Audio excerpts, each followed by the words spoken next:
automáticamente, así que lo que os voy a subir es directamente el enlace a Teams y la documentación para que tengáis, ¿vale? Entonces os subiré la documentación del tema 7, la documentación del tema 8 y las diapositivas de resumen del tema 9 y tema 10, ¿vale? Para que lo sepáis. Y os subiré el enlace a Teams, que quedará la grabación pues, en el servidor de Teams, con otras tutorías que seguramente habéis hecho en Teams también, porque normalmente a partir de las 6 de la tarde este año se están haciendo todas en Teams. Así que así lo vamos a hacer. Pues vamos a seguir con esto. Ya sabéis que estábamos hablando de motivación y aprendizaje, y en particular estábamos hablando sobre los reforzadores, sobre los incentivos, sobre los premios y sobre el efecto que tienen en la conducta motivada, en la motivación, en la ejecución de una respuesta, en la realización de una conducta. Y hablábamos de los diferentes tipos de reforzadores, de los estímulos aversivos y estímulos positivos, que son recompensas, y nos hemos quedado justo en este apartado, de cómo afecta a la conducta motivada cuando estamos recibiendo un reforzador, un estímulo positivo, que ya sabéis que el efecto que tiene es hacer la conducta más probable en el futuro, y dejamos de recibirlo. Ese fenómeno se denomina extinción. Cuando tú estás recibiendo un reforzador, o te están reforzando por una conducta, y de repente el reforzador desaparece. Por ejemplo, que os pongo siempre, cuando un niño tiene un berrinche, los padres le dan atención, ese es el reforzador, y van a un terapeuta y le dicen lo que tenéis que hacer es no reforzarle, así que dejad de prestarle atención, no mimos, ni atención, ni absolutamente nada para que se caiga. Simplemente no prestarle ningún tipo de atención, no dar ningún refuerzo. Eso es un procedimiento de extinción. ¿Cómo afecta la extinción a la conducta motivada? Pues afecta de diferentes maneras porque la extinción tiene sus propias reglas. La extinción no es un desaprendizaje. El niño no deja de saber cómo provocar la atención de los padres con un berrinche porque se extingue. Lo que provoca la extinción es que no se ejecute la conducta aprendida. Desaprendizaje y extinción son cosas diferentes, cosa que os va a quedar muy clara cuando estudiéis aprendizaje el próximo cuatrimestre, si os habéis matriculado. Pero no confundéis extinción con desaprendizaje. Desaprender es olvidar lo aprendido. Cuando se extingue una conducta no se olvida lo que se aprende. Bueno, esto es el concepto de extinción. ¿Cómo afecta la conducta? Pues en general, después de un periodo determinado de extinción, la conducta va disminuyendo hasta generalmente desaparecer. Pero, ¿cómo desaparece? La forma en que desaparece y el tiempo que desaparece o cómo vuelve a resurgir depende de las condiciones específicas en las que se desarrolló la extinción y cómo se desarrolló el reforzamiento previo. Porque para que haya extinción tiene que haber un reforzamiento previo. En primer lugar, la extinción no es inmediata. Lo que ocurre tras un periodo de reforzamiento cuando se retira el reforzador no es que el sujeto deje de realizar la conducta, es que se aumenta la conducta. Si a un niño que está acostumbrado a gritar para que le preste la atención, le dejas de prestar la atención cuando grita, el niño no deja de gritar, el niño normalmente empieza a gritar todavía más, mucho más. ¿Os acordáis el ejemplo que poníamos de la máquina de refrescos, ¿no? Que te estás acostumbrado a darle al botón, te cae un refresco, pero un día llega la misma máquina, le das al botón, no cae el refresco, no dejas de pulsar el botón automáticamente y te vas. Empiezas a pulsar más, la suerte, empiezas a meter la máquina, empiezas a darle patadas y solo una vez que haya pasado todo eso, empieza la conducta a descender y te vas. Este es un proceso de extinción típico en humanos y en adultos humanos, que a todos nos ha pasado. No tiene por qué llegar siempre a dar patadas, pero uno de los efectos secundarios más frecuentes de la extinción es precisamente la frustración y la agresividad. Por eso es tan difícil extinguir conductas en niños, porque normalmente te hartas antes de que la extinción pueda empezar a hacerse. Bueno, no confundáis extinción con castigo. Aquí no se castiga nada, simplemente se deja de recompensar, ¿vale? Ni siquiera se retira un reforzador. Bueno, se retira un reforzador por el hecho de que estaba reforzada la conducta antes, pero no se está realizando ningún procedimiento de omisión. Simplemente se deja de administrar el reforzador que previamente se estaba reforzando. ¿Qué afecta a la extinción? ¿O cómo se modifica o modula la extinción? Es decir, ¿cómo desaparece la conducta tras la desaparición del reforzador? Pues hay varias cosas que la afectan en gran medida. En primer lugar, el tipo de contingencias que has establecido durante el reforzamiento. Y normalmente no siempre, la extinción es más rápida con programas continuos. Es decir, si tú has estado reforzando una conducta de manera continua durante un tiempo, y de manera continua, ¿os acordáis cuando vimos los programas de reforzamiento, ¿no? Que por cada conducta se refuerza? Por ejemplo, una ratita pulsando una palanca, una caja de Skinner, ¿vale? Y cada vez que pulsa la palanca tiene una bolita. Eso es un reforzamiento continuo. Un reforzamiento intermitente es que solo le cae una bolita de comida cada 5 pulsaciones, o cada 20 pulsaciones, o cada pulsación después de 30 segundos, después que hayan transcurrido 30 segundos. Eso es intermitente. Los reforzamientos continuos llevan una extinción más rápida. Es decir, que si has estado reforzando continuamente, la conducta desaparece más rápido. Parece contraintuitivo, ¿no? Lo vemos en las prácticas también. Pero bueno, tiene cierta lógica. Cuando uno no espera el reforzador constantemente, es más fácil que persevere en su conducta porque ya ha experimentado el hecho de que no siempre hay un reforzador detrás de la conducta. Bueno, es el primer factor que afecta al fenómeno de la extinción. Todo esto ya os digo que lo vais a ver con mucho más detenimiento en aprendizaje. Pero claro, lógicamente también afecta al grado de motivación, no a cómo se establece la regla de aprendizaje, sino a cómo afecta a nuestra conducta motivada. En segundo lugar, el contexto. La extinción es específica de contexto. Si nosotros extinguimos una conducta en un contexto, como os digo, no se desaprende, sino que solo deja de emitirse en ese contexto. Y recordar el ejemplo de la máquina de refrescos. Con una máquina de refrescos tenéis controlado todos los procesos de extinción, o todos los factores que afectan un proceso de extinción, porque todos habéis vivido algo similar y habéis vivido las mismas situaciones que afectan a la extinción. Si vamos al mismo fenómeno, tenemos una máquina de refrescos, metemos una moneda y no cae nada, ya sabéis que lo que ocurre es que primero empezamos a pulsar más, tal, y luego no. Pero, ¿qué aprendemos? Pues que seguramente que al día siguiente, si volvemos a esta máquina de refresco, no pulsemos. Bueno, esta estaba rota, no eches la moneda porque no te va a caer nada. Ayer estaba rota, a mí no se me han tragado 3 monedas. Pero si vamos a otra estación de metro distinta o a otro centro comercial y vemos otra máquina de refresco igual, ¿vamos a seguir la misma conducta? Es decir, ¿no vamos a echar monedas? No, asumimos que es otra máquina, son otras circunstancias, es otra contingencia diferente y por lo tanto la extinción aquí no funciona. Esto ocurre también con animales, es decir, si nosotros extinguimos una conducta de una rata en una caja A, en una caja de Skinner A, y después le llevamos a hacer exactamente lo mismo a una caja B, la conducta que aquí está extinguida, aquí aparece de nuevo. La conducta es específica, o la extinción, perdón, es específica de contexto.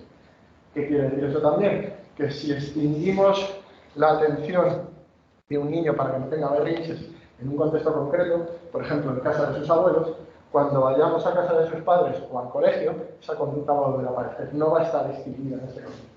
Así que si queremos extinguir esa conducta, tenemos que extinguirla en todos los contextos. ¿Vale?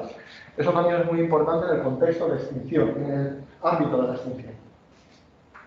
Siguiente lugar, la magnitud de la recompensa. Es decir, también la longitud del entrenamiento. Cuanto mayor sea la recompensa y cuanto mayor sea la longitud del entrenamiento, mayor resistencia a la extinción. Y si hay una igualdad en la magnitud, es decir, si se mantiene la misma magnitud de reforzador en dos procedimientos diferentes, un entrenamiento más largo provoca mayor resistencia a la extinción. ¿Vale? ¿Qué quiere decir esto? Que cuanto más tiempo lleve una conducta adherida, o cuanto más mejor se haya aprendido esa conducta, más tiempo va a tardar en extinguirse cuando dejemos de reforzar. No solo le va a afectar el tipo de contingencia, sino también la longitud del. La demora, es decir, cuánto tarda en aparecer el reforzador después de la conducta, también afecta a la extinción. Pero afecta de un modo particular, porque lo que lentece la extinción, lo que hace que la conducta se mantenga más en el tiempo, no es una demora más larga o más corta, sino las demoras variables. Fijaros que cuando uno deja de emitir una conducta porque está en un proceso de extinción, es muy importante lo predecible que sea el entorno. Cuando tú has sido entrenado en un entorno en el que sabes cuándo va a aparecer el reforzador, ya sea en un periodo corto o largo, sabes que cuando ese periodo corto o largo ha pasado y no aparece el reforzador, está claro que no te lo van a dar. Pero si has sido entrenado en un entorno en el que la aparición del reforzador tiene demoras variables de distintos tiempos, es muy difícil saber o predecir si lo que está ocurriendo es un proceso o no va a aparecer el reforzador, es decir, estás en un proceso de extinción, o es parte del programa de reforzamiento que tiene como particularidad el que los intervalos son irregulares. O dicho de otra manera, todas las variables que hacen poco predecible cómo va a aparecer el reforzador afectan a la extinción alargando el proceso de extinción.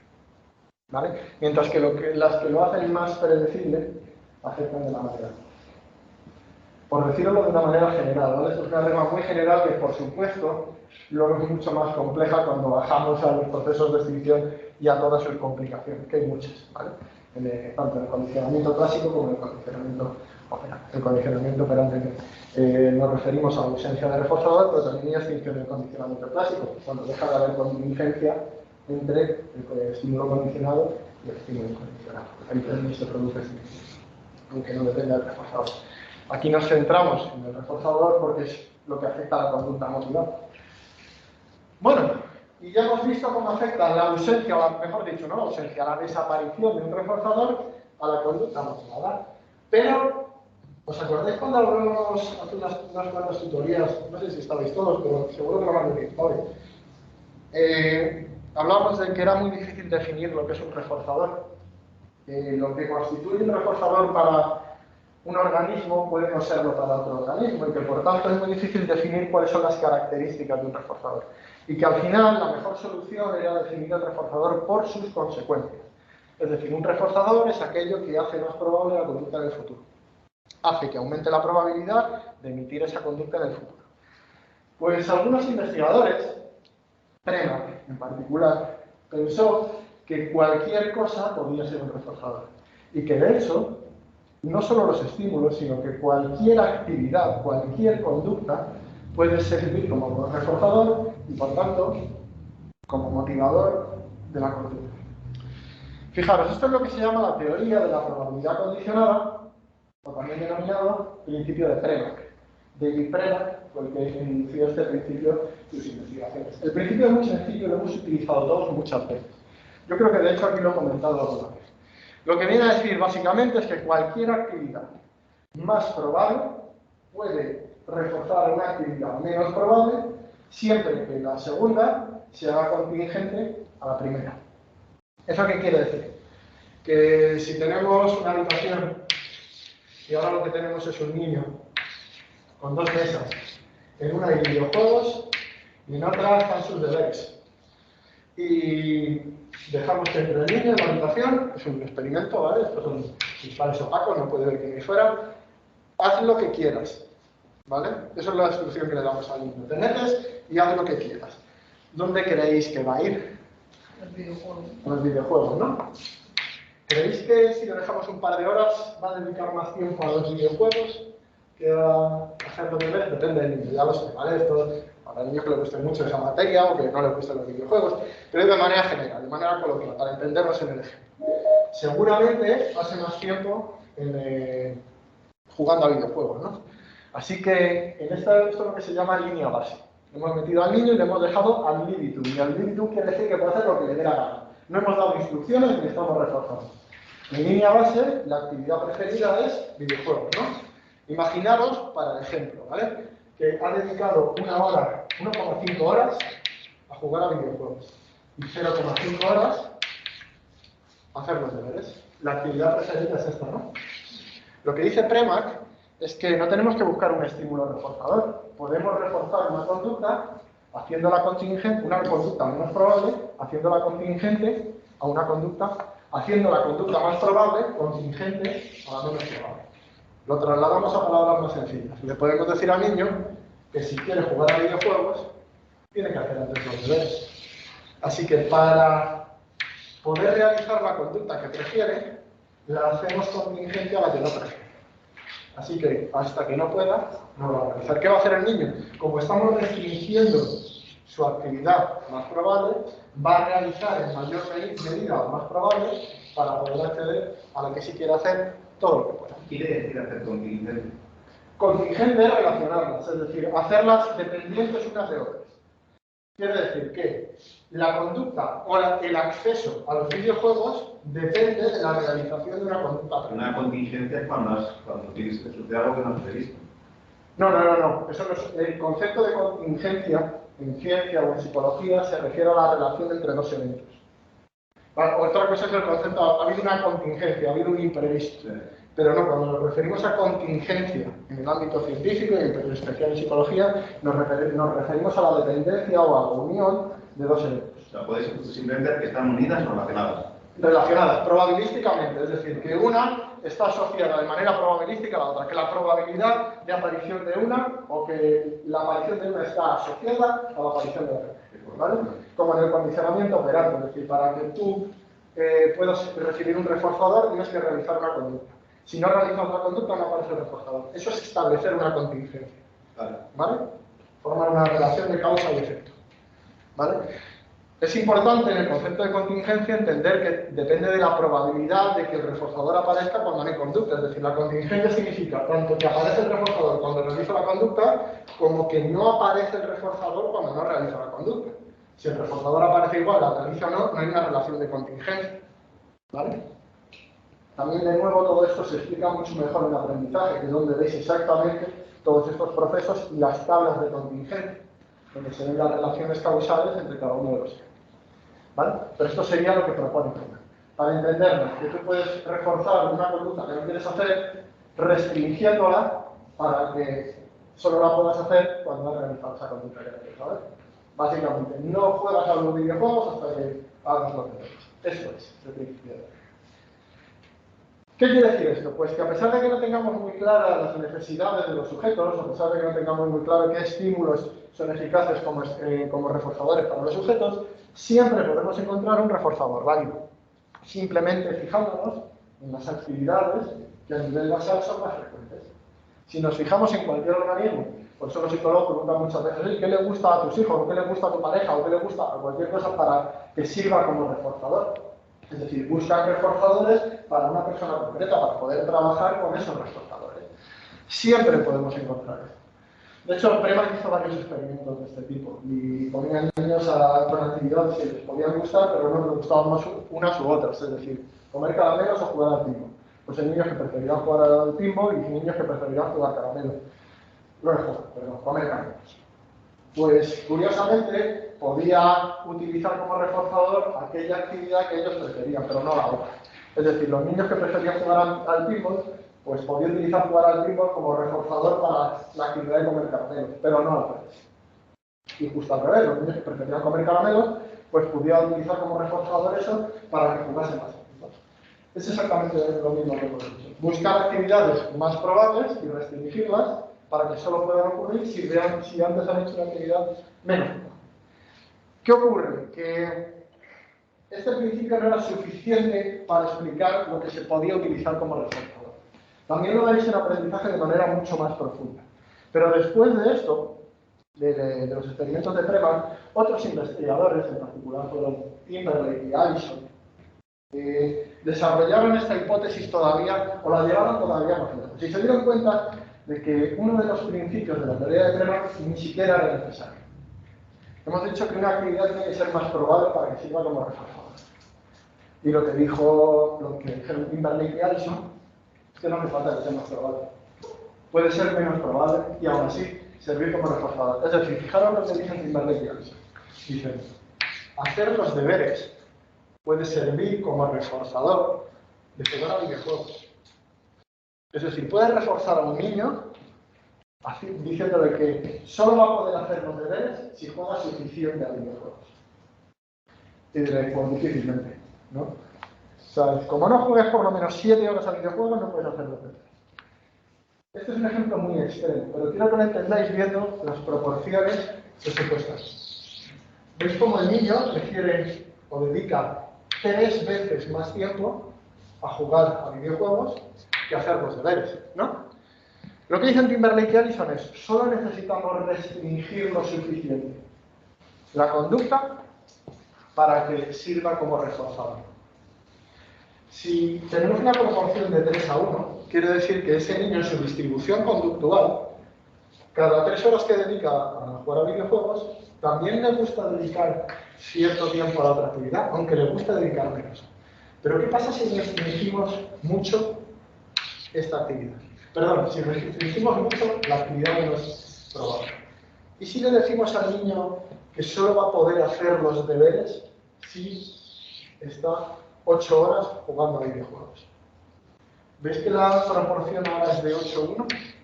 Lo que va a hacer el niño es, para poder dedicarle el tiempo que realmente en línea base le quiere dedicar, porque hay una parte que se lo dedica, porque a lo mejor no le apetece estar toda la vida jugando a videojuegos y quiere hacer algo de las tareas que le gustan. Como ahora la proporción es muy grande, es decir, como no puede acceder directamente a realizar los deberes, va a aumentar su consumo de videojuegos para tener acceso. Es un ejemplo muy extremo, pero con lo que os tenéis que quedar, el principio básico de esto, es que cualquier actividad, sea preferida o no, puede servir como reforzamiento si restringimos suficiente la actividad preferida y la hacemos contingente a la no preferida. Es un principio más extremo todavía, que lo único que hace es eliminar la necesidad de que una probabilidad de ocurrencia de una conducta sea mayor. Lo veréis, ya os digo, con mucho más detenimiento y con mucha mayor profundidad, ¿vale? Veréis las gráficas cruzadas de cómo se distribuye la conducta y también veréis la hipótesis de distribución conductual con mucho más detenimiento en aprendizaje. Esto es una cuestión de aprendizaje. Lo importante aquí, en cuanto a motivación, es que cualquier actividad, sea la que sea, puede reforzar una conducta y puede servir como motivación. Y como corolario final de todo este proceso, apareció la hipótesis de la distribución conductual. ¿Qué quiere decir esto? Pues que todos los organismos, incluidos los humanos, distribuimos nuestro tiempo en diferentes conductas. Siempre estamos realizando alguna conducta. No realizar ninguna conducta explícita también es una elección de conductas. Sentarse y mirar al techo, o mirar directamente a la pared, o dormir y no hacer nada, también es una elección conductual. También es una conducta. Y distribuimos lo mejor que podemos nuestra conducta para obtener el máximo número de reforzadores por ella. Es decir, hacer lo menos posible y obtener la mayor cantidad de beneficio. Cuando hablamos de beneficio, hablamos de muchos tipos de beneficios. Dormir tiene su propio reforzador, que es el descanso y el placer. Trabajar tiene su propio reforzador, que es el dinero, por ejemplo. Y repartimos nuestra conducta para obtener la mayor cantidad de beneficios, realizando el mínimo número de conductas posible. Si nos encontrásemos fenomenal, muy placenteramente, durmiendo solo 1 hora, seguramente no le dedicaríamos 8. Uno duerme lo que necesite y lo que hace en encontrarse. Pues esta hipótesis lo que decía es que cuando nosotros cambiamos o hacemos contingente una conducta con otra, la hacemos depender una de otra, es decir, un proceso de condicionamiento de toda la vida, como los que hemos visto con las ratas o los niños, lo que estamos haciendo es modificar la distribución conductual. Y que cuando hacemos eso no estamos modificando una conducta, sino que estamos modificando toda la distribución, todas las conductas del sujeto. Es decir, que si a un niño le decimos que solo va a poder jugar a videojuegos si realiza los deberes antes, esto no va a afectar solo a estas 2 tareas, sino que toda la distribución de conductual del niño, va a cambiar. Es decir, esto no solo va a afectar a esas 2. Si tiene que dedicar más tiempo a hacer deberes para poder acceder a un poco de horas de juego, a lo mejor ya no juega tanto, porque eso le ocuparía tiempo que quiere dedicar a otras cosas. Así que tiene que empezar a redistribuir la conducta. En terapia, o en la psicología aplicada, mejor dicho, una de las cuestiones más importantes es tener en cuenta esa redistribución conductual hasta que alcancemos un patrón óptimo que nos interese o que sea el que queremos utilizar para un niño, por ejemplo, para una persona que se adicta a algo o para cualquier redistribución conductual que queramos. ¿Vale? Esta es lo que se denomina hipótesis de la distribución conductual.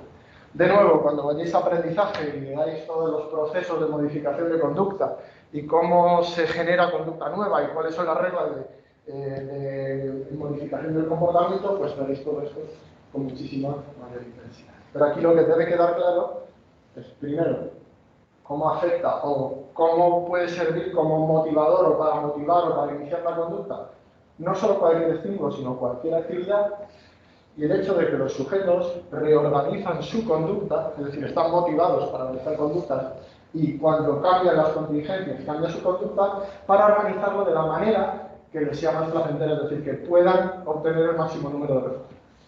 ¿Vale? Esa sería la idea básica. Preguntas sobre esto.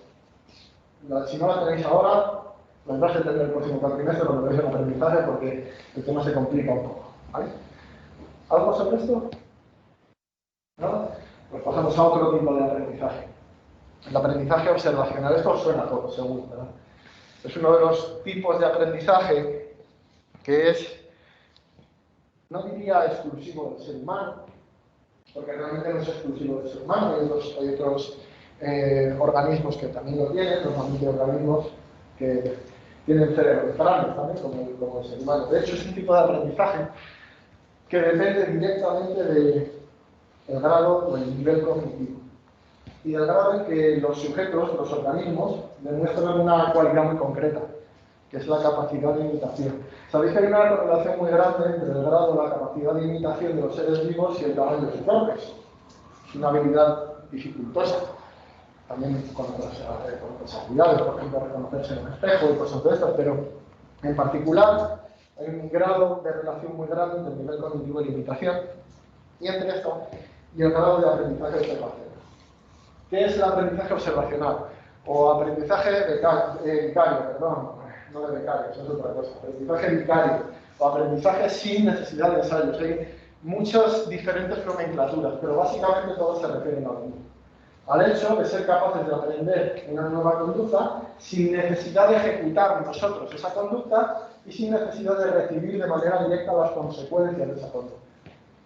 Básicamente ves a otra persona y a través de la visualización de las consecuencias de su conducta, tú aprendes las consecuencias de esa conducta y por tanto ejecutar también esa conducta en las condiciones sean favorables o a no ejecutarla si esas condiciones no son favorables o no llevan al reforzamiento o al revés, llevando a situaciones aversivas o negativas. Es una habilidad muy importante porque nos permite no tener que experimentar todas las contingencias. Nosotros sabemos que cuando nos tiramos de un precipicio nos caemos, pero no necesitamos tirarnos de precipicios para saber que nos caemos. Con observarlo a una vez o con observar una roca que cae o lanzar una sandía por un precipicio y ver cómo explota cuando cae al suelo, tenemos más que suficiente para saber que no es recomendable tirarte por un precipicio. Para un ser que no fuese capaz de aprender de esa manera, pues sería mucho más dificultoso esto. Ojo, que os veo venir, porque vosotros animales no se tiran por precipicios. No, claro, pero porque tienen ciertos instintos, que decir, que no los tenemos por precipicios no solo depende del aprendizaje observacional, también de ciertos instintos y de ciertos aprendizajes innatos que han ido evolucionando a lo largo de nuestra historia, como por ejemplo a los perros, no sé si habéis fijado que le da mucho miedo cuando no pueden ver superficies lisas o sólidas, o cuando intentas hacer andar por un cristal que se ve en el fondo y que parece que no hay nada. Son cuestiones innatas, el aprendizaje observacional sería otra cosa. Pero por ejemplo es lo mismo que desarrolla uno de los refranes más famosos que tenemos, como los de donde fueres a lo que vienes, o cosas así, ¿cómo se llama? No donde va Vicente, donde va gente, no sé, no me va bien. Mejor el otro. El de donde fueres a lo que vienes. Básicamente aprendemos a través de la observación de los demás. Lógicamente, a lo largo de la historia de la psicología, las explicaciones que se han dado para este tipo de aprendizaje han sido muy diversas y han coincidido, curiosamente, con las perspectivas dominantes dentro de la psicología en cada época. En general, las primeras tentativas iniciales de explicación correspondieron con dos de las cosas que hemos visto, dos de las perspectivas que hemos visto hasta ahora. La perspectiva innatista, es decir, una especie de tendencia innata, un instinto de imitación o de observación e imitación de los demás, como por procesos de condicionamiento clásico y procesos de condicionamiento operante. Es decir, por ejemplo, en el caso de condicionamiento operante, una situación en la que observamos la conducta de otro, que recibe una recompensa, pero esa observación sirve como estímulo discriminativo, de nuevo esto lo vais a entender mejor cuando hagáis aprendizaje, ¿no? Pero sirve como estímulo discriminativo, como señal para realizar nosotros la conducta. En el caso del condicionamiento clásico, la asociación entre, en este caso sería la contigüidad, entre la observación de los otros y la recompensa serviría o daría lugar al condicionamiento de esos estímulos, que a su vez luego serviría como señal para realizar la respuesta. ¿Qué es lo que ocurre? Para hacerlo fácil y simple. Que este tipo de explicaciones se quedaban muy cortas. Porque podían explicar muy bien cómo conductas que ya conocemos, que ya tenemos en nuestro repertorio, por ejemplo, pulsar una palanca, yo qué sé, se me puede ocurrir un millón de cosas, pero conductas que ya conocemos se realizaban por la observación de otros. Pero no explicaba para nada cómo somos capaces de adquirir nuevas conductas que nunca hemos realizado antes simplemente a través de la observación. Sí. Es por la conducta de situación que a veces la gente dice, por ejemplo, me voy a dar crítica a estudiar, que si yo hago un estudiar me pongo yo también.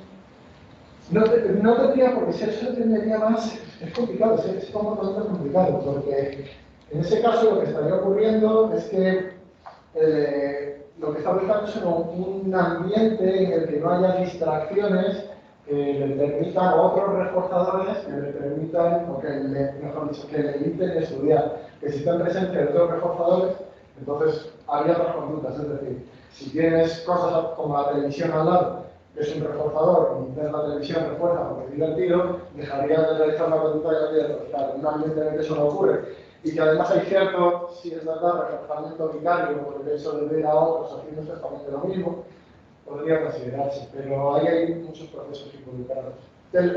Cuando nos metemos en este tipo de cosas, aquí esto es algo que vais a ver también durante todos los cursos de psicología, y es que la conducta humana en particular es multideterminada y muy compleja, y el número de contingencias que se establecen en cada situación son muy grandes. En este caso, por ejemplo, tendríamos contingentes operantes o la evitación de contingentes operantes, pero también tendríamos un desarrollo cognitivo y una generación de un modelo mental sobre cómo me voy a comportar yo en presencia de ciertas contingencias o de ciertos reforzadores. O sea, que la cosa se complica bastante.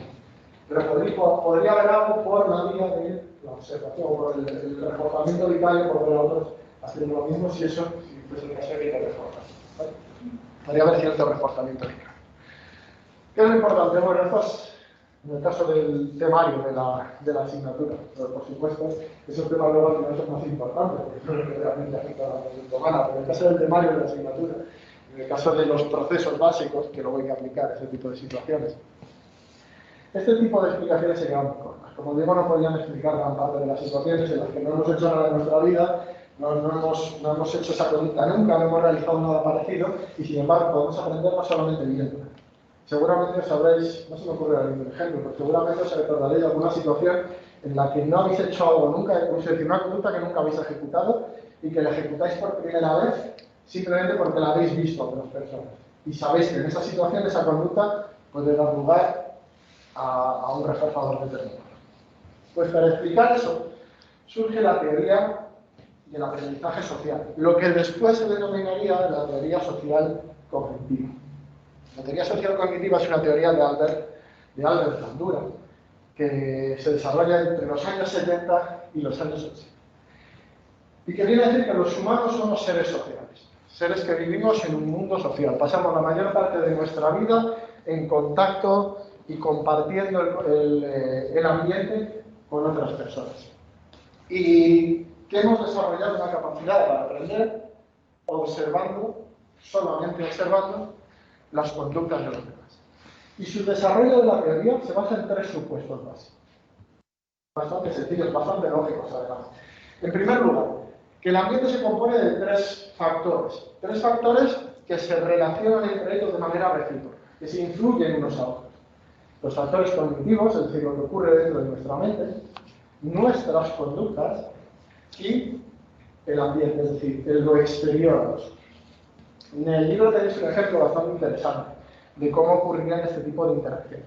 Imaginaros que yo llego a un lugar, ¿vale? Y veo a alguien jugando a las cartas, a un juego que desconozco. Les veo y el ambiente está influyendo en mis procesos cognitivos, ¿no? Porque al ver yo eso, mis procesos cognitivos también. Cómo analizo yo y cómo proceso esa información da lugar a nuevos procesos cognitivos o un cambio en mis procesos cognitivos. Y como lo veo interesante, quiero que me enseñen a jugar. Y hay cambios los factores cognitivos que llevan a una conducta. Me acerco a la persona y le digo, oye, ¿puedes enseñarme a jugar a este juego de cartas? Creo que se refiere a muy, me parece, en el libro, no recuerdo ahora cuál es el juego. Bien, el ambiente influye en factores cognitivos o en procesos cognitivos que a su vez influyen en mi conducta. Y esa conducta influye en el ambiente, porque cuando yo le pido a esa persona o a esas personas que me enseñen a jugar, pues puede decirme que sí o que no, pero en el caso, por ejemplo, de que me diga que sí, pues se producirá una modificación en el ambiente y en el efecto que tiene sobre mí, porque una vez que me lo expliquen, de nuevo, modificará los componentes cognitivos o mis factores cognitivos porque habré aprendido una nueva habilidad, por ejemplo, a jugar a las cartas, que de nuevo afectará mi conducta en situaciones posteriores. Por ejemplo, le pediré a gente que juegue conmigo o me invitaré a las prácticas. Esto es un ejemplo muy tonto, seguramente, pero este tipo de interacciones son las que ocurren constantemente en todas las situaciones. Cuando llegáis vosotros aquí, yo hablo sobre la clase, modifica vuestros pensamientos, que también influyen en vuestras conductas, tanto a la hora de estudiar como a la hora de preguntar, que de nuevo influyen en el ambiente, en cómo contesto yo en este caso, que de nuevo vuelve a influir en vuestros pensamientos, en vuestras condiciones y en vuestra conducta. Es decir, hay una interacción entre los diferentes factores. Entre el ambiente, para vosotros yo soy ambiente y para mí vosotros sois ambiente. ¿Vale? Vuestra conducta y vuestras condiciones se ven afectadas por el ambiente y también en ellas. Bueno, en segundo lugar, el aprendizaje puede ser directo, ya hemos visto cómo se produce el aprendizaje directo, y puede ser vicario, es decir, a través de la observación de los demás. Y por último, última base, último axioma de esta teoría. Hay que diferenciar entre aprendizaje y ejecución o desempeño. No todo lo que se aprende se ejecuta. El hecho de que no ejecutemos una conducta no quiere decir que no sepamos realizar esa conducta, sino que quizás no se dan las condiciones adecuadas para realizarla. O dicho de otra manera, en esa situación seguramente no tendremos reforzador por realizar la conducta. ¿Qué es para Bandura el aprendizaje observacional o aprendizaje vicario, como lo queráis llamar? Pues una capacidad que tenemos humanos para representarnos mentalmente la conducta observada a un sujeto. Es decir, ejercemos de observadores, vemos la conducta de un modelo, lo que se denomina un modelo, que sería un sujeto al que estamos viendo realizar la conducta. Y somos capaces de representarnos mentalmente cómo es esa conducta, cuáles son las situaciones donde se da esa conducta y cuáles son las consecuencias de esa acción. Es decir, vemos las consecuencias sobre el sujeto y nos representamos mentalmente cómo sería la situación si nosotros actuásemos y cuáles serían las consecuencias para nosotros. Una representación tanto de la situación como de cómo tendríamos que actuar, como de las consecuencias en esa situación. Sin necesidad de realizar yo absolutamente nada. Esto lo habéis visto también en niveles, ¿no? En el que veis a la mía o habéis ido, yo que sé, a cualquier sitio a pedir unos papeles a una administración. Ya habéis visto o estáis escuchando a los de delante para ver qué hacen y qué piden, para saber cómo comportarse, qué tenéis que pedir o en qué situación está. Y a partir de ahí modificáis vuestra conducta para que cuando os toque el turno podáis actuar de manera más adecuada. Eso sería, por ejemplo, sería un ejemplo muy sencillo de ello. ¿Qué es lo que ocurre aquí? Que no se aprende a través de contingencia directa, a través de relaciones estímulo-respuesta, como hemos visto sobre todo en los conductistas, en la escuela conductista, que son los procesos que proponían y las primeras explicaciones que se daban del aprendizaje observacional. Sino que se aprende a través de lo que se denomina una mediación cognitiva, es decir, de un proceso cognitivo intermedio que ocurre dentro de nuestra cabeza, no ocurre fuera. Y además tiene carácter antecedente, porque no tenemos que esperar a las consecuencias reales sobre nosotros para aprender. La conducta cambia o se puede ejecutar esa conducta a través de las expectativas que ese modelo cognitivo que hemos generado causa sobre nosotros. En ningún momento hemos obtenido las consecuencias de la conducta. Nosotros no, otros sí, pero podemos imaginarnos lo que puede suceder y generaremos expectativas sobre lo que ocurrirá si nosotros hacemos lo mismo. Así que si ha recibido un modelo, un reforzador por realizar la conducta, pensamos que si realizamos la misma conducta en la misma situación, seguramente podremos obtener las mismas consecuencias. Aprendemos a realizar algo sin necesidad de realizarlo. Luego, cuando lo realicemos de verdad, si nos sale bien, pues ya tenemos consecuencias negativas y no lo volveremos a hacer. Pero de momento, eso es lo que aprendemos. ¿Cómo ocurre el proceso? Pues fijaros, aquí tenéis un esquema muy básico de cómo ocurre algo que en el fondo ya habéis observado todos un millón de veces, pero que podemos descomponer en sus procesos psicológicos básicos constituyentes. En primer lugar, observamos una situación. Esto que aquí llaman, porque ya sabéis que A los investigadores y profesores en general nos gusta mucho darle nombres raros a las cosas para que sea más difícil de aprender. Así que esto que pone es E anticipado reforzante, no es nada más que la situación, observar una situación. Estás en una situación y observas. Cuando estás en una situación y aquello que estás viendo tiene algún interés para ti, ya sea por la naturaleza de los estímulos o de la propia situación, que la situación general o de los estímulos particulares, generalmente le prestamos atención. Es decir, parte de nuestros recursos cognitivos van a analizar la situación, a procesar la información de esa situación. Así que prestamos atención tanto a la situación como a la conducta, como a lo que ocurre, al estímulo de modelado, es decir, a los reforzadores que se obtienen por la conducta. Y una vez que hemos observado y analizado toda la situación, ocurren una serie de procesos. Los codificamos, los memorizamos y los repetimos mentalmente. Es decir, memorizamos la situación, la rememoramos, una especie de teatrillo mental, eso lo ha pasado muchas veces. De hecho, es una de las cosas que, por ejemplo, en el deporte se hace mucho. Cuando a los deportistas se les dice que visualicen las acciones que van a realizar. Y es muy útil para realizar acciones bastante técnicas de una manera satisfactoria, y para aprender es muy bueno la visualización previa de cómo se va a realizar. En la mente, simplemente. Ese teatrillo mental, yo digo, que solemos tener. Bueno, pues ocurren estos procesos y después nosotros, los observadores, responderemos si la situación es similar, realizando las mismas conductas que han llevado al modelo a obtener el resultado. ¿Qué procesos entran aquí en juego? Ya hemos hablado de algunos de ellos, pero vamos a descomponerlos un poquito más. En primer lugar, son importantes los procesos atencionales, nuestra capacidad de atender a la situación y de procesar la información que hay en esa situación.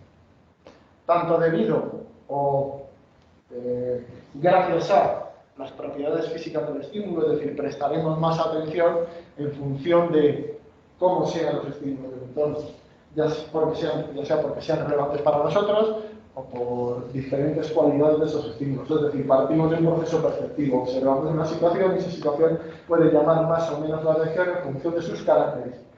Y eso hace que prestemos atención.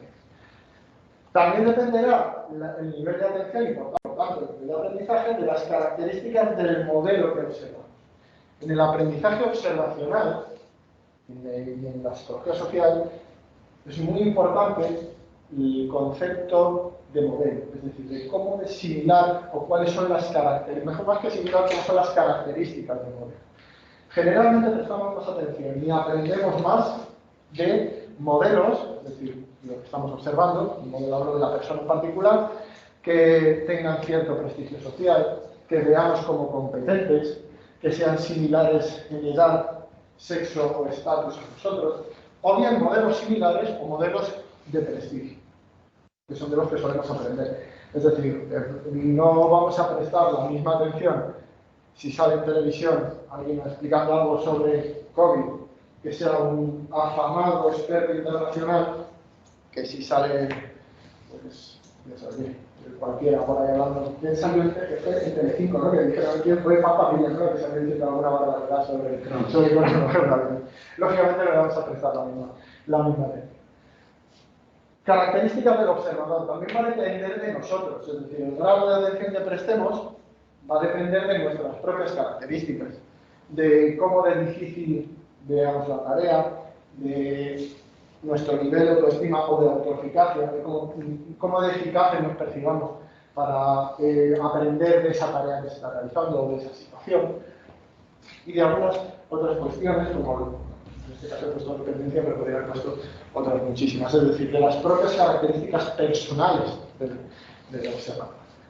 Una vez que hemos aprendido y que estamos focalizando nuestros recursos cognitivos sobre la situación, esos procesos atencionales hacen que la información tenga acceso a lo que se denomina memoria operativa y otros sistemas de memoria, que también estudiaré más adelante. Una de las cosas que yo a veces me lío, Sí. Para mí la atención depende de la motivación. Sí. Y aquí lo estamos viendo un poco al revés, ¿o no? No, es que la atención no depende de la motivación. La atención no tiene por qué depender de la motivación, es decir, de hecho podrían ser procesos paralelos. Lo que guía la atención no tiene por qué, primero, no tiene por qué ser siempre por una motivación intrínseca. Hay varios tipos de atención exógena y atención endógena. Creo que lo que tú estás diciendo está más relacionado con lo que se denomina atención endógena. Es decir, cuando desplegamos nuestra atención hacia situaciones o hacia contenidos porque tenemos un interés específico en ellos, o porque esos contenidos nos interesan. Cosa que no tiene que ver directamente con las motivaciones, no porque estemos motivados a prestar atención, sino porque esos contenidos hemos tenido antes acceso a ellos o por otras muchas razones. Pero creo que te refieres más por eso, por la atención endógena, es decir, por cómo nosotros... Como sinónimo de interés, es decir, me presto atención a lo que me interesa y me interesa lo que me motiva. Claro, eso es lo que se denomina atención endógena. ¿No? La atención endógena es cuando nosotros desplegamos la atención hacia algo concreto que nos interesa. Lógicamente también tenéis que ver esto como un proceso circular. Es decir, nosotros tenemos ciertas motivaciones por actuar, porque tenemos procesos cognitivos, hemos desarrollado metas, expectativas, etcétera, etcétera, y eso afecta a cómo desplegamos la atención en el futuro. Y a la vez, cómo desplegamos la atención y en lo que nos centramos modifica nuestras motivaciones, nuestras metas, nuestras expectativas, que vuelven a modificar los procesos atencionales. Es decir, no lo veáis como algo lineal, sino como algo circular, ¿vale? En cuanto a la motivación endógena. Pero la atención también se puede desplegar por cuestiones que no tienen nada que ver con nuestra voluntad. Por ejemplo, si ahora mismo cayese un árbol ahí fuera de la ventana, girarías la cabeza automáticamente, aunque tú no quisieras.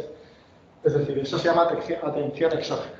¿Cuántas veces os habéis dado la vuelta, habéis girado, os habéis aprendido algo simplemente porque era sorpresivo o porque era inesperado? Pero eso no se consideraría que hay una motivación. No. Me interesa porque puede ser peligroso, porque... No, ese pensamiento es un tema muy interesante, ¿no? Porque eso tiene que ver con qué es lo que inicia nuestra conducta. Pero ese tipo de conductas, no tenemos tiempo para ponernos a ver, hay experimentos muy curiosos sobre eso. Los experimentos yo recomiendo que leáis los experimentos de Libre sobre la conciencia y sobre qué guía la conducta. Hay muchos de ellos. Pero en ese sentido, el proceso de... ¿qué? Libet, L-I-B-E-T. Lo recomiendo, hay una serie de libros que se llaman A Short Introduction to, de Oxford, los venden en Amazon, ¿vale? Como 9 ediciones, están en inglés, eso sí, que son pequeños resúmenes sobre temas de investigación o sociales relevantes. Por ejemplo, hay una Very Short Introduction to Consciousness, to Perception, to Attention, to un montón de cosas. Y son pequeños, además, compendios de investigadores relevantes sobre diferentes temas, también teoría de la mente, decisiones, un montón de cosas, economía. En uno de ellos, en el de Consciousness, creo que aparecen los experimentos del libro. Están ahí una colección enorme y está en Amazon, cada uno vale 9 euros o algo así. Bueno, por resumir, el proceso atencional que guía tu atención hacia un estímulo sorpresivo ocurre mucho antes de que tú puedas, o de que ese pensamiento de me he girado porque era relevante, porque podía ser peligroso, ocurre. Esa racionalización empieza mucho más tarde que lo que guía... Eso puede ser cognición automática. No, claro, es un proceso automático. Por eso me refiero a que la atención se puede desplegar de manera automática, no solo a través de la voluntad, de los estímulos, ¿vale? Por eso me refiero. Claro, pero es un proceso automático. A mí me puede interesar varias cosas. Me puede interesar el peligro, me puede interesar la comida, me puede interesar... Claro, pero lo de que puede interesar el peligro no es realmente, es decir, eso es una racionalización a posteriori. Sí, yo me refiero a que sea automático, o sea, que ese interés lo llevas innato. Es innato, sí, claro, lo que ocurre es que tenemos una predisposición innata, que si hay un estímulo sorpresivo que pueda ser relevante, entonces, pero nos puede pasar algo, pues mis recursos atencionales se dirigen automáticamente hacia él sin que yo pueda hacer nada para evitarlo. Pero eso es innato porque de cierta forma nos interesa o tenemos una motivación hacia evitar el peligro o ese tipo de cosas. Porque en el pasado, los seres vivos, los anteriores humanos, pues si así se giraban y atendían ese tipo de estímulos, sobrevivían más que los que no, que pasaban y les caían la cabeza. Entonces al final es automático. Y luego tenemos otros procesos conscientes que racionalizan eso o que dan una explicación de eso, que sería, por ejemplo, el ejemplo más clásico, esto está en un libro también de Gazzaniga, es que enseñas, imagínate que vas andando por el bosque, ves una serpiente y te apartas. Si tú le preguntas a la persona, te diría, ¿por qué te has apartado? ¿Por qué he visto una serpiente? Realmente no es así, no se ha apartado porque ha visto una serpiente. Se ha apartado antes de saber que ha visto la serpiente. Y luego ha dicho, ¿por qué te has apartado? Bueno, ya he visto la serpiente, integras ese conocimiento en tu conciencia y dices que te vas a apartar por eso. Pero realmente el proceso motor se ha iniciado mucho antes de que ni siquiera pueda haber llegado a tu conciencia el hecho de que había una serpiente. Ese tipo de situaciones, pero por supuesto es automático y hemos evolucionado con eso. Pero la cuestión es que al final la atención se puede desplegar tanto por cuestiones endógenas, es decir, por voluntad del propio organismo, por contenidos previos, por intereses, metas, expectativas, o también por cuestiones automáticas. Ya acabo. Entonces, me da la sensación de que el tema motivacional innato no lo consideras motivación. O sea, si la motivación es innata, no se considera que entra dentro. Claro, ahí viene la distinción, creo que también hemos hablado en la tutoría, sobre si la conducta innata y automática es motivada. Generalmente la conducta innata, o la conducta automática, la conducta sobre la que no hay voluntad, no se considera motivada o se considera motivada de otra manera. Por ejemplo, los reflejos no se consideran conducta motivada. Incluso las conductas que surgen para compensar necesidades se consideran motivadas si se pueden realizar de manera voluntaria. Es decir, si pueden variar en su intensidad o si incluso el organismo tiene decisión para realizarla. Pero un reflejo automático no podría ser considerado una forma de conducta motivada, por lo menos desde el punto de vista de lo que vemos. ¿Vale? Pero es una muy buena discusión, porque realmente, en el fondo, tenemos, si lo queremos llamar motivación, o lo podemos llamar de otra manera, pero si tenemos una predisposición a responder de determinada manera. Sí, pero al final es el concepto de motivación, ¿cómo lo delimitas? Claro, pues esa fina línea es muy difícil de delimitar, pero tenemos que acotar los términos que utilizamos. Entonces, desde el punto de vista motivacional, la conducta que es automática no se consideraría una conducta motivada. Por eso, cuando hablamos de condicionamiento clásico, no hablamos realmente de motivación, sino de instintos, impulsos.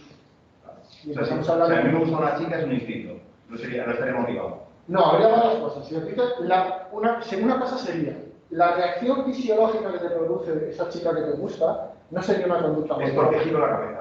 Pasa por ahí y yo no la conozco, pasa por ahí porque giro la cabeza. Eso sería distinto, porque habría varias cosas. Es que, claro, aquí lo que ocurre es que hay conductas que son complejas. Cuando eso ocurren varias cosas. Primero, conductas que no son motivadas y son innatas, que son una reacción fisiológica de ciertos atributos de un espécimen de tu especie que tiene unas ciertas características. Y que incluso puede tener cierto olor con las feromonas o que puede producir ciertas reacciones fisiológicas automáticas. Y luego, aparte de eso, hay conductas motivadas, que dependerán de otras circunstancias. Es decir, ahí se mezclan conductas motivadas voluntarias con conductas innatas involuntarias. ¿Vale? O sea, no es solo una cosa. Ahí yo creo que la clave de todo esto está en eso, en pensar que normalmente lo que nosotros interpretamos como una conducta única y sencilla, no lo es. Hay un montón de determinantes detrás. Si uno tiene sed, la reacción fisiológica de sed no es motivada, pero la búsqueda de agua sí es una conducta motivada.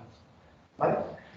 Bueno, tenemos los procesos de retención, básicamente memorizar aquello que hemos aprendido, ya sea a través de la imaginación y de las imágenes mentales, es decir, de lo que teatrillo mental que decía antes, o a través de procesos verbales, que sería otra forma de memorización sin imágenes mentales. Por ejemplo, cuando memorizáis un número de teléfono, unas instrucciones, etcétera, recetas de cocina. Ves que podemos imaginar cómo sería la conducta, podemos seguir una lista de instrucciones. En esencia, para que os quede esto, memorizar aquello que hemos aprendido, que es necesario para poder aprender. Es decir, necesitamos memorizar la situación y cómo debe ser la conducta y qué es lo que lleva a la recompensa para poder realizarla. Y una vez hecho eso, pues ¿qué necesitamos? Pues procesos de reproducción motora, básicamente, la capacidad de realizar la conducta, de llevar a cabo esa conducta, de mandar órdenes a nuestros músculos para que actúen de una manera determinada. Eso sería la reproducción motora.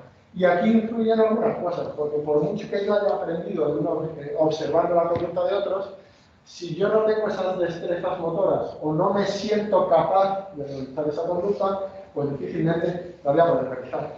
Seguramente os podéis poner a ver la tele y ver a, lo que sea, o sea, como no me acuerdo el nombre, Kian Jornet, que es corredor de ultrafondo en montaña y tal, un tipo increíble. Pues le podéis observar mucho cuál es su técnica, cómo hace las cosas, podéis aprender un montón de él viendo la tele, pero seguramente no se os ocurrirá ir al Everest a correr entre montañas así 1.000 y pico metros o 7.000 metros, porque o no os consideréis capaces, de destrezas motoras, o no consideréis que tenéis la eficacia o la capacidad suficiente para realizarla. Es decir, para ejecutar esa conducta no solo hace falta observarla y aprender de ella, sino considerarse capaz de realizarla. Y también son necesarios los procesos de motivación. Es decir, una vez que hemos observado la conducta, la hemos retenido y nos sentimos capaces de realizar la conducta, la realización efectiva de esa conducta, y por eso Bandura distinguía entre aprendizaje y desempeño, necesita que se den las condiciones adecuadas. Es decir, solo ejecutaríamos la conducta si tenemos la necesidad, o si queremos, o si nos motiva la obtención del reforzador que se obtiene o que hemos visto obtener al observador, y si las circunstancias son favorables o son las idóneas para obtener el reforzador, es decir, que se den las mismas circunstancias que en la observación del modelo. Y aquí tiene una gran importancia de nuevo el incentivo, pero el incentivo vicario, el incentivo que hemos visto que le han dado al modelo. Porque según las consecuencias de lo que vemos en el modelo, es decir, las consecuencias que ha obtenido el modelo, obtenemos diferentes feedbacks para nuestra conducta futura. En primer lugar, una función informativa. Lo que le ocurre al modelo nos habla, nos indica qué es lo que nos puede ocurrir a nosotros en la misma situación. Nos da información sobre las consecuencias futuras de nuestra conducta. También tiene una función motivacional, porque al ver lo que le ocurre al modelo, nosotros podemos imaginarnos y representar las mismas consecuencias. Y cuáles son lo agradable o desagradable de esas consecuencias. Es decir, convertimos el incentivo de otra persona en una motivación para nosotros. Representamos las consecuencias de esa conducta, lo que denominaríamos autoincentivo. Y por último, también tiene la función, esta es otra de esas frases que sirven para confundir a la gente, ¿vale? Función de acrecentamiento del estímulo, que suena así como muy importante, y que básicamente lo que dice es que para lo que nos sirve observar la conducta de los demás es para diferenciar cuándo y cuándo no debemos ejecutarla. Es decir, que aquellas situaciones en las que compartan las mismas características con aquellas situaciones en las que actúa el modelo, pues nuestra conducta se realiza en esas situaciones y no en otros contextos diferentes en los que no tendrá lugar el reforzado. Se denomina acrecentamiento del estímulo porque cuando nosotros vamos a ejecutar una conducta, cuanto más similar sean los estímulos del contexto, más probabilidades hay de que sea la conducta, lo que lleva a que esos estímulos a su vez, como dan lugar al reforzador, sea más probable que ante ellos se realice la conducta. Mientras que el resto de estímulos al revés van perdiendo fuerza. Mientras que los estímulos contextuales similares ganan fuerza, bien. Y nada más, del tema 7. Así que no sé cuánto tiempo nos queda, vamos un poquito retrasados, pero vamos a empezar con el tema 8. Y como nos quedan 15 minutos, si os parece, vamos a intentar hacer... Vamos a apuntar todo. Un resumen de algunas de las cosas más importantes del tema 8, ¿vale? Para que nos dé tiempo por lo menos a ver. Bueno, en el capítulo 8 lo que vemos es la relación entre motivación y cognición. Ya lo estamos viendo antes, es decir, hemos acabado el capítulo 7 viendo las relaciones que hay entre motivación y cognición, o cómo nuestra tendencia a realizar ciertas conductas o nuestra predisposición para ejecutar una conducta no depende solo de los estímulos del entorno, sino también de nuestros procesos cognitivos internos. De hecho, el aprendizaje observacional es un ejemplo de ello. Y de hecho, lo que el libro hace es conduciros desde los modelos más mecanicistas, desde los impulsos, a través de los modelos asociacionistas de la psicología, el conductismo, hasta llegar a los procesos de aprendizaje más cognitivos, como el que acabamos de ver, y llevarnos ahora a los procesos o los modelos de motivación que tienen que ver no con cómo los estímulos del entorno determinan nuestro comportamiento, los modelos de estímulo-respuesta, sino cómo nuestros procesos cognitivos determinan nuestro comportamiento, lo que nosotros denominamos cognitivos. Y en este capítulo y en este tipo de modelos van a tener mucha importancia dos conceptos. En primer lugar, ya sabéis, los procesos internos, los procesos cognitivos, que son los que determinarán nuestra conducta, como a través del procesamiento de la estimulación del entorno y de nuestros propios estados internos. Pero sobre todo, la elaboración de planes y el establecimiento de metas. Aquí empezamos a contar con el sujeto como un elemento activo. Justo a lo que te referías tú antes, cuando hacías la pregunta, que es cuando una medida de motivación está pensando sobre todo en cómo inicio yo la conducta o cuáles son los determinantes internos de mi conducta, no los determinantes externos. Aquí vamos a hablar de los determinantes internos. Cómo el propio sujeto puede ser un agente activo para determinar la conducta. Es decir, que la conducta no dependa de manera mecánica de las circunstancias externas, sino que yo sea el propio iniciador.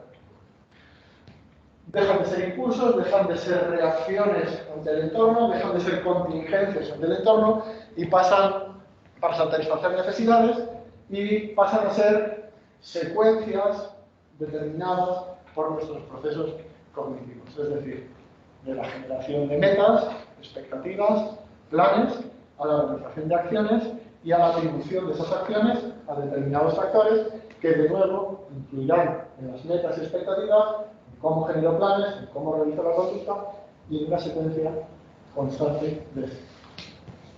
Vamos a explicar esos dos conceptos, que es quizá lo más importante. Primero, ¿qué son las metas? Las metas, bueno, esto lo sabe todo el mundo, ¿vale? Esto no hay mucha diferencia con el concepto clásico que tenemos de meta. Una meta es un objetivo, un fin, algo que perseguimos. En esencia, es una incongruencia. Desde el punto de vista más matemático, es una incongruencia entre el estado actual y el estado deseado. Si yo quiero algo o deseo algo, pero no lo tengo, hay una incongruencia entre mi estado y el estado ideal. Y como una incongruencia entre el estado actual y el estado ideal, voy a tender a reducir esa distancia. Vosotros estáis aquí seguramente porque queréis ser psicólogos. Hay una incongruencia entre vuestro estado actual y el estado ideal. Venís a las clases y hacéis los exámenes para reducir esa incongruencia hasta que, pasado un tiempo, esa incongruencia se reduzca a cero. Hayáis cumplido la meta. Cuando esa incongruencia se reduce a cero, hemos cumplido el objetivo o hemos conseguido la meta. Eso es lo que se denomina reducción de discrepancias. Es decir, vamos realizando acciones y vamos recibiendo feedback sobre la distancia real a nuestro objetivo. Y vamos corrigiendo nuestra actuación hasta que esa distancia desaparece y conseguimos nuestro objetivo. Una cuestión de discrepancia, una cuestión de reducción de discrepancia. ¿Pero qué ocurre cuando conseguimos esa meta? Pues que hay otro proceso que sería la creación de metas o la creación de discrepancias. Cuando hemos conseguido un objetivo, generamos otros objetivos, es decir, generamos nuevas discrepancias entre nuestro estado actual y el estado deseado. Eso básicamente es crearse o establecerse nuevas metas o nuevos objetivos, nada más. Eso es una creación de discrepancias. Esto es proactivo, es decir, ya no estamos reaccionando a la discrepancia para disminuirla, sino que la estamos creando activamente para en un futuro volver a intentar reducirla. Ves que es un proceso de nuevo circular, ¿no? Llegamos a conseguir un objetivo, establecemos nuevos objetivos, generamos nuevas discrepancias, generamos nuevos planes, nuevas formas de actuación, actuamos, reducimos la discrepancia, conseguimos objetivos, volvemos a empezar otra vez. Es una rueda que no cesa nunca en ningún órgano. Nuevos objetivos, nuevos planes, nuevas conductas, discrepancia reducida y bueno. ¿Qué características tienen las metas? Sobre todo, ¿qué características tienen las buenas metas? ¿O por qué es bueno establecer metas? Aquí hay que diferenciar dos cosas. Por un lado, todos los humanos, aquí no vamos a centrar sobre todo en humanos, cuando hablamos de cognición, porque por lo menos tenemos que sabemos que tenemos procesos cognitivos, desde el resto de animales, pues no les podemos preguntar ni analizarlo demasiado bien, pero en humanos sí que podemos. Así que tenemos que diferenciar entre dos cosas. El hecho de que todos nos planteamos metas, es decir, que siempre hay discrepancias entre el estado actual y el estado deseado, y cómo deben ser esas metas para ser efectivas. Porque una de las cosas que se utilizan en psicología aplicada es el hecho de que plantearse metas mejora la conducta de los individuos y mejora la consecución de los logros o la consecución de esos metas. Bueno, pues para que las metas sean eficaces tienen que cumplir una serie de características. En primer lugar, ser capaz de proponerse metas. Y ser capaz de proponerse metas específicas. Y que además estemos muy involucrados en cómo se establecen. Las metas son mucho más eficaces si las establecemos nosotros o sentimos que estamos involucrados en ellas que si no las establecen desde fuera. Es decir, la involucración de la persona, el hecho de que se involucre en esas metas o que sea el que las crea, hace que sean mucho más eficaces a la hora de guiar la conducta y a la hora de conseguirlas. Generalmente, mejoran el rendimiento si obtenemos feedback de los resultados intermedios. Es decir, si realizamos conductas para obtener una meta y obtenemos feedback de ellas, nos dan retroalimentación de cómo nos estamos acercando a esa meta es mucho más útil. Bueno, por eso se realizan exámenes, pruebas intermedias, ejercicios de evaluación, etcétera, etcétera, para ver cómo, si estamos acercándonos al objetivo. Ese proceso de feedback es muy importante. ¿Por qué? Porque nos permite conocer si estamos rindiendo realmente, si vamos por los caminos, podemos comprobarlo y compararlo con lo que realmente queremos hacer. En cuarto lugar, en el caso de que no seamos nosotros quienes establecemos las metas, la credibilidad es quien la establece. Normalmente las metas establecidas de manera autoritaria son menos eficaces que las metas establecidas por uno mismo o por personas que son de una gran credibilidad y que además no la establecen de manera autoritaria, sino por consenso con nosotros mismos, si estamos hablando de nosotros que somos los que tenemos una meta. Y el grado de dificultad. Veréis al final del capítulo, no es la misma hora, pero mira, lo de antes es otra cosa que ya tenemos que explicar. Que las conductas más motivadoras son aquellas que tienen un equilibrio muy específico entre nuestra habilidad y su dificultad. Es lo que se denomina el concepto de flujo, o lo que se denomina la zona a veces. Ese momento en el que tu habilidad y la dificultad de la tarea encajan perfectamente, en el que la conducta o lo que estás realizando es difícil, pero tú te sientes capaz de realizarlo. Ese momento en el cuando uno tiene un hobby y le gusta mucho y siente que lo que hace lo hace bien, aunque sea desafiante, es desafiante, pero posible. Ese sería el grado justo de dificultad. Por eso las metas de dificultad media o elevada producen un mayor nivel de motivación, pero que sean posibles, que nos sintamos capaces. ¿Qué ocurre cuando las metas son demasiado difíciles o las conductas demasiado difíciles? O tenemos habilidades demasiado bajas para esa meta o para esa conducta. Pues que se produce la frustración. ¿Y qué ocurre si las metas son demasiado fáciles o nuestras habilidades demasiado grandes? ¿Qué es lo que se produce? Lo contrario a la frustración. Si te frustras es muy difícil, si es demasiado fácil, si tú estás en clase y esto te parece muy difícil, te frustras. Pero si todo esto te lo sabes de memoria, ¿qué te pasa? Te aburres. Por un lado está el aburrimiento, por el otro la frustración y en medio la línea de flujo, que sería cuando nuestras habilidades y la dificultad de la tarea encajan perfectamente. ¿Vale? Y por último, ¿cómo podemos resolver las metas desafiantes? Es decir, ¿qué necesitamos para que esas metas desafiantes podamos alcanzarlas? Pues necesitamos introducir o poner mayor cantidad de ciertos procesos cognitivos en la realización de esas metas. Primero, más atención hacia la tarea. Segundo, poner más esfuerzo, una mayor cantidad de esfuerzo, no de perseverancia, bueno, sí también puede ser perseverancia, de esfuerzo en la tarea. Y aumentar la persistencia, es decir, realizar esa conducta durante más tiempo. Básicamente lo que hemos visto en los primeros temas.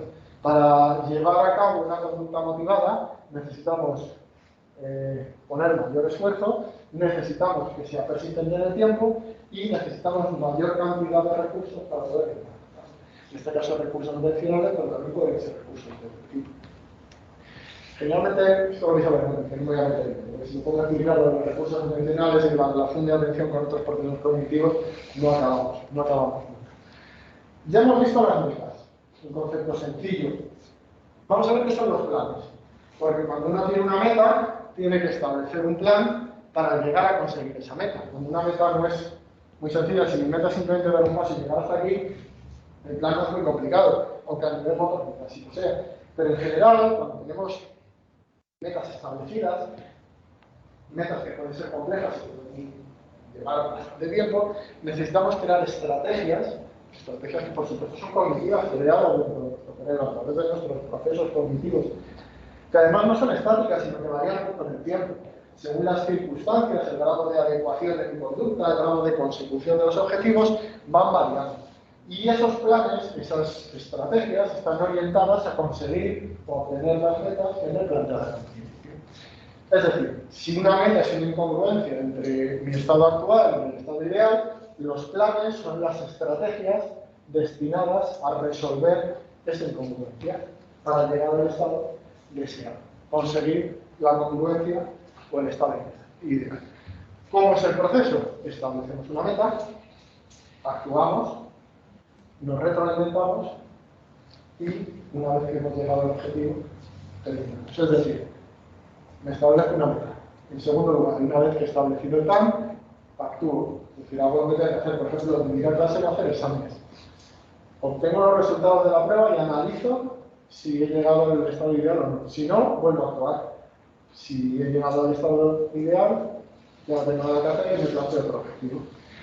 Esto es algo que no solo existe en psicología, sino que se lleva dando en el ámbito, en la rama del procesamiento de la información, de la informática y de otras ciencias durante mucho tiempo. De hecho, hay un modelo muy famoso que se denomina modelo TOTE o modelo Test Operate Test Exit de Miller, en el que se establece este tipo de modelos, pero no para humanos. Esto vale también para una máquina. De hecho, la mayoría de programas informáticos actúan de esta manera. Tenemos una entrada en el sistema y imaginamos que tenemos un programa informático que le introduces cualquier número y el fin de ese programa es que el resultado sea siempre 8. Pero tú le puedes introducir cualquier número. Y las únicas operaciones que tiene ese programa son sumar 1 o restar 1. ¿Vale? Pues si nosotros introducimos un 6 aquí, ¿qué es lo que hará el sistema? Pues primero probará si hay congruencia o no. El 6 es igual al 8, no es igual al 8. Como hay una incongruencia, a través del plan, que en este caso para la máquina solamente son 2, o sumar o restar, analizará el tipo de incongruencia y operará. En este caso, bueno, pues le sumamos 1, ¿no? Volvemos a probar, vemos que no es igual, como hay una incongruencia, volvemos a operar, volvemos a probar, y una vez que hemos visto que se alcanza la congruencia, salimos del sistema. Básicamente es un sistema de procesamiento de la información como el que ocurre en gran cantidad de programas informáticos, y lo que se hace al final es establecer una incongruencia y resolver esa incongruencia.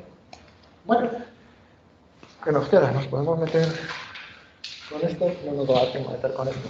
Pero bueno, por lo menos una pequeña pincelada. Vais a ver a partir de aquí un par de teorías sobre conducta motivada e intencional, sobre cómo las cogniciones establecen nuestra conducta motivada, nuestra intención de ejecutar ciertas conductas y cuáles son los factores que influyen o que intervienen en la realización de esas conductas. El primero que realizó un modelo de este tipo fue Levy, un tipo que era físico y matemático y que por tanto tenía mucha influencia en ese tipo de ciencias. Y lo que él denominó a su teoría la teoría del espacio vital, que decía que la conducta del sujeto básicamente está determinada por su espacio vital. Y su espacio vital básicamente es un conjunto de elementos que son tanto internos como externos, que es lo que rodea al sujeto, el contexto del sujeto. Es decir, mis pensamientos, mis convicciones, mi personalidad, que me impulsa a actuar en determinadas situaciones o a actuar en determinada dirección, pero también los elementos del entorno que me impulsan en diferentes direcciones. Igual que mi cognición me impulsa en diferentes direcciones. Y que la conducta real o la conducta final del sujeto va a depender de la resultante de fuerzas de todos esos factores. ¿Veis que es como un campo de fuerzas en física en el que la dirección final del vector va a depender de la suma de todas las fuerzas presentes? Pues esta es la analogía que hacía Levy. ¿Cómo será la conducta? Pues va a ser la resultante, la función de la suma de todos esos vectores, factores internos y externos que tiran de nuestra conducta en diferentes condiciones. Por eso, la conducta es una función del entorno del espacio vital que está constituido por los factores personales y los factores de la vida. ¿Vale? Y lo tenemos que dejar aquí porque ya estamos quedando fuera. Así que nada, chicos, mucha suerte en los exámenes. Cierran los foros ya, así que si queréis hacer alguna pregunta, hacerla esta noche, porque mañana a la 1 de la tarde se cierran los foros, ¿vale? Ya se cierran todos y ya no se puede contestar preguntas, así que cualquier duda ya sabéis, ¿vale? Mucha suerte a todos. Y también, cuidaos también en los exámenes. Y entonces, hay que apuntarse para ir a los exámenes, solo mirar dónde es tu apellido y ya está. miras dónde es tu apellido, te acercas allí, en el que te corresponda, en el centro asociado, acordarte de llevar tanto el DNI como el carnet de la UNED, ¿vale? Si alguno no tenéis carnet de la UNED o no os funciona, no os preocupéis, llevarlo, llevarlo siempre.